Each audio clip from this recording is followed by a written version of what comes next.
Hello guys. तो आज हम लोग इस वीडियो में आपको चार्ट के बारे में नहीं समझा रहा हूँ मैं, और ना ही कोई ट्रिक बता रहा हूँ ट्रेडिंग का। आज मैं बताऊँगा कि जो हमारा देश आज़ाद हुआ, क्योंकि आज 15 अगस्त है और आज ही के दिन हमारा देश आज़ाद हुआ है। तो हमारा देश जो आज़ाद हुआ और आज़ाद के पहले गुलाम क्यों हुआ, और इसके पीछे का जो लॉजिक है उसको मैं बताऊंगा आपको। और ये लॉजिक आपको एक लॉन्ग टर्म में बहुत सटीक काम करेगा और आप इसको आजमा के देखिएगा। देखिए, जब हमारा देश बुद्धिज़्म काल था, बुद्धिज़्म काल में हमारे देश का विकास बहुत अच्छा हुआ। साइंस पे बेस्ड था, क्योंकि बुद्ध का धर्म जो था या बुद्ध की जो सोच थी वो साइंटिफिक थी। वो कभी भी मतलब कि चमत्कार वगैरह पे कभी करते ही नहीं थे, ना चमत्कार पे भरोसा रखते थे। उनका ये कहना था कि मान लीजिए कि कोई नदी में, गंगा नदी में नहाने से वो पवित्र हो जाएगा, तो गंगा नदी में इतनी मछलियां हैं जो डेली नहा रही हैं, तो वो क्यों नहीं पवित्र हो जा रही हैं? लॉजिकल बात है, इलॉजिकल बात तो है नहीं। तो अब चमत्कार, जितनी भी चमत्कारी चीज़ें होती हैं, चमत्कार की बात होता है, आप देखिएगा जा कर के, एक्चुअल में वो साइंस है। जितने भी अब साईं बाबा थे एक, वो बॉम्बे में जो चमत्कार दिखाते थे, वो क्या था? वो हाथ की सफाई थी। कहीं ना कहीं दिमाग था, ट्रिक था, और उसके पीछे साइंस था, विज्ञान था।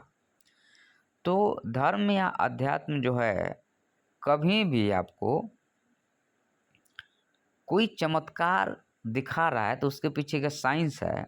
और अध्यात्म से आप कभी भी ऊर्जा और टाइम के कंसेप्ट जब शिफ्ट करेंगे तो आपको ये समझ में आएगा कि अध्यात्म जो है सो एनर्जी का कलेक्शन ऑफ एनर्जी है, और कोई उसका यूज करता है तो एनर्जी छीन होकर ख़त्म हो जाता है। ब्रह्मांड भी यही है, कलेक्शन ऑफ एनर्जी है। कोई सूर्य है, कोई तारा है, क्या है? That is the collection of energy. आप या हम या पेड़ पौधे क्या हैं? That is the collection of energy. ठीक है। इसमें टी जो है, टी और एनर्जी का कॉन्सेप्ट कितना दिन में वो कलेक्शन हुआ है, वो मेन पॉइंट है। और रूप जो बदलता है, पदार्थ का जो रूप बदलता है, उसमें कितना टाइम में वो पदार्थ बना है, मतलब कितना टाइम में वो कलेक्शन ऑफ एनर्जी हुआ है। अब एनर्जी कुछ टाइम के लिए ग्रो करता है, अब फिर उसका जो है सो मतलब एकुमुलेशन होता है, अब फिर उसका डिस्ट्रीब्यूशन होता है, सर्किल कंप्लीट होता है, और टोटल पाथ अगर क्लोज हो जाता है तो टोटल वर्क डन जीरो हो जाता है, तो वो जीरो हो जाता है। सिंपल सी बात यही है। जैसे हम लोग जन्म लेते हैं और मृत्यु के जाते जाते लगभग लगभग हमारी जो कलेक्शन ऑफ एनर्जी है उसका लेवल लगभग लगभग सेम हो जाता है। तो जहाँ से उठे थे हम वहीं पहुँच गए, टोटल वर्क डन जीरो, बात ख़त्म। घर से निकले थे, आप फिर से घर में आ गए, तो पाथ कंप्लीट हो गया, वर्क डन जीरो हो गया। हम वहाँ पे नहीं जा रहे हैं अभी। हम आपको बता रहे हैं कि हमारा देश गुलाम कैसे हुआ।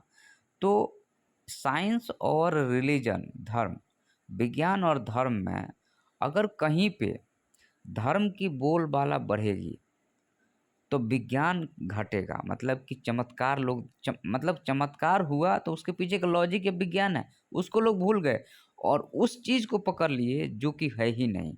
जैसे धर्म, धर्म या अध्यात्म जो है, एक्चुअल में ये एग्जिस्ट ही नहीं करता है, ये हमारी सोच है। रियलिटी में एग्जिस्ट नहीं करता है, लेकिन जैसे ग्रेविटेशन का लॉ है, रियलिटी में एग्जिस्ट करता है, उससे काम कर सकते हैं। जैसे आपका गाड़ी चल रहा है, मशीन चल रही है, पंखा चल रहा है, बिजली है, ये रियलिटी में एग्जिस्ट करता है, इसका आप उपयोग कर सकते हैं। धर्म या अध्यात्म रियलिटी में एग्जिस्ट नहीं करता है, वो हमारे दिमाग में एग्जिस्ट करता है। याद रखना इस चीज़ को, बहुत इंपॉर्टेंट पॉइंट बता रहा हूँ। तो धर्म या अध्यात्म हमारे दिमाग में है, रियलिटी में नहीं एग्जिस्ट करता है। तो होता क्या है कि मान लीजिए कि कोई चमत्कार दिखाया, जैसे बागेश्वर वाला बाबा चमत्कार दिखा रहा है, तो उसके पीछे कुछ ना कुछ लॉजिक है, कुछ ना कुछ विज्ञान है। लोग विज्ञान को पकड़ना छोड़ करके उसको पकड़ना शुरू कर दिए, तो प्रॉब्लम होगा ना भाई। तो क्या होगा, लोग सारे लोग उस पर शिफ्ट हो जाएंगे और विज्ञान को छोड़ देंगे। उसी टाइम फ्रेम में कोई दूसरा देश, याद रखना मैं अब काम की बात बता रहा हूँ, उसी टाइम फ्रेम में कोई दूसरा देश क्या कर रहा है, वो धर्म पे कम भरोसा करके विज्ञान पे ज़्यादा भरोसा कर रहा है, और धर्म को डेवलपमेंट नहीं करके वो विज्ञान का डेवलपमेंट कर रहा है, साइंस को डेवलप कर रहा है। तो वो तुमसे आगे निकलेगा। और जब वो तुमसे आगे निकलेगा तो तुमसे ताकतवर होगा वो, और जब वो तुमसे ताकतवर होगा तो तुमको कब्जा करेगा, तुमको पकड़ लेगा, और तुमको वो क्या करेगा, स्वतंत्र नहीं, तुमको वो परतंत्र गुलाम बनाएगा। जैसे अंग्रेजों ने हमको गुलाम बना दिया, यूरोपीय देशों ने एशिया के देशों को गुलाम बना लिया। क्यों? क्योंकि यहाँ पे अज्ञानता थी, धर्म का बोलबाला था, और जैसे ही धर्म का बोलबाला होगा विज्ञान को नीचे दबा दिया जाएगा, और तुम जो है एक गलत डायरेक्शन में चलना शुरू कर दोगे, मतलब तुम्हारी डाउनफॉल शुरू है। उसी टाइम फ्रेम में, उसी समय पे कोई और देश आगे बढ़ रहा है, विज्ञान को आगे ले जा रहा है, तो तुमसे ऊपर हो जाएगा, क्योंकि वो मटेरियल को टाइम के साथ कैसे यूज करते हैं वो सीख लिया है। और तुमने जो है सो अपने दिमाग में ही झूठों के उल्टा सीधा चीज़ें कंसेप्ट बना करके और तुम आगे बढ़ रहे हो, जिससे कोई सर पैर नहीं है। धर्म का कोई सर पैर नहीं होता है, ठीक है, क्योंकि वो तो दिमाग में है। धर्म कहीं पे दिखता नहीं है, वो दिमाग में है। अध्यात्म कहीं दिखता नहीं, वो दिमाग में है।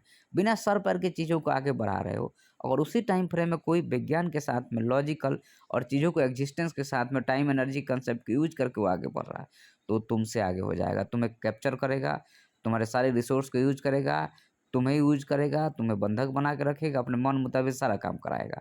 बाद में तुम्हें जब उसके लिटरेचर, उसके साइंस को समझोगे तो समझ में अरे गलती हो गई, हमें तो इसके जो पाथ उसी पे चलना चाहिए। फिर तुम जीरो से शुरुआत करोगे, याद रखना, तुम जीरो से शुरुआत करके उसको चेंज करना शुरू करोगे, फिर तुम्हें 100 साल 2 साल लगेगा। जैसे आज़ादी लेने में हमें 2 साल लगी, क्यों लगी? क्योंकि हमें जीरो से फिर से शुरुआत करना पड़ा, और फिर हमें उसको चेंज करना पड़ा, फिर हमें उसके बराबर बनना पड़ा, और तब जाके हमने लड़ाई शुरू करी, तब जाके वो भागा, और फिर हम आगे बढ़े। मतलब क्या हुआ? हमने धर्म को छोड़ करके विज्ञान के पाथ अपनाया, और फिर हमने विज्ञान के पाथ पे जब आगे चलना शुरू किए, सोचना शुरू किए, रैशनल थॉट आई, तब जा कर के हम अंग्रेज़ों से लड़ाई लड़े और हम आज़ाद हुए। आज फिर से मैं बोल रहा हूँ, याद रखना, आज फिर से विज्ञान का बोलबाला समाज में धर्म का बोलबाला समाज में बढ़ रहा है। सब यहाँ सनातन धर्म की बात कर रहा है। सनातन धर्म सनातन नहीं है, वो सतना न है, जो ऋग्वेद में लिखा है, उसको बेवकूफ़ ने किसी ने सनातन बना दिया। तो ये धर्म का बोलबाला को डाउन करना पड़ेगा, अब विज्ञान के बोलबाला को बढ़ाना पड़ेगा।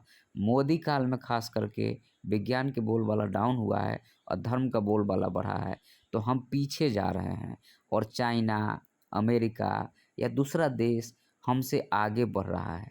तो जब वो हमसे आगे बढ़ेगा और हम पीछे जाएँगे तो हम पे कब्ज़ा नहीं कर लेगा।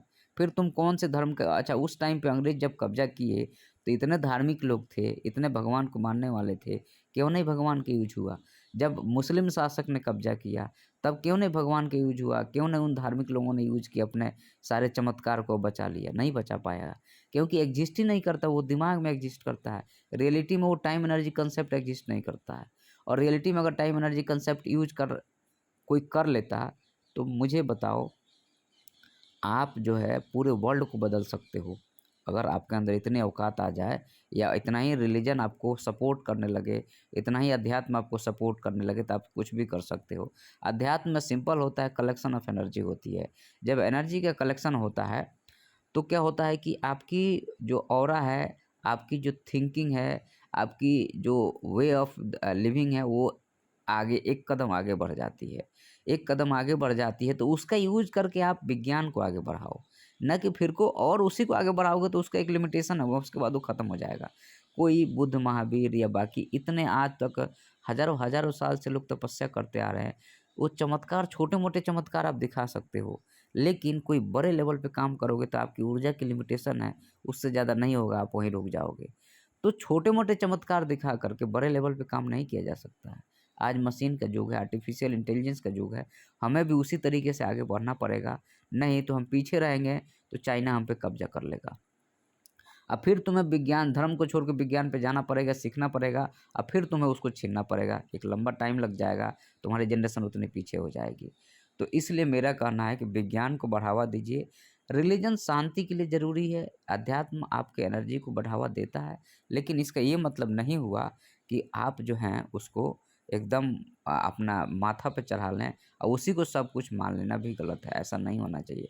अगर आप ऐसा कर रहे हैं, मतलब आप जो है सो एक बहुत बड़े खतरे को इनवाइट कर रहे हैं, और अगर ऐसा होता है तो आप समस्या का बहुत बड़ा दिक्कत हो सकता है, ठीक है? तो ये इंडिपेंडेंस डे के लिए मेरा संदेश था। धन्यवाद। वीडियो पसंद आए तो सब्सक्राइब कीजिएगा।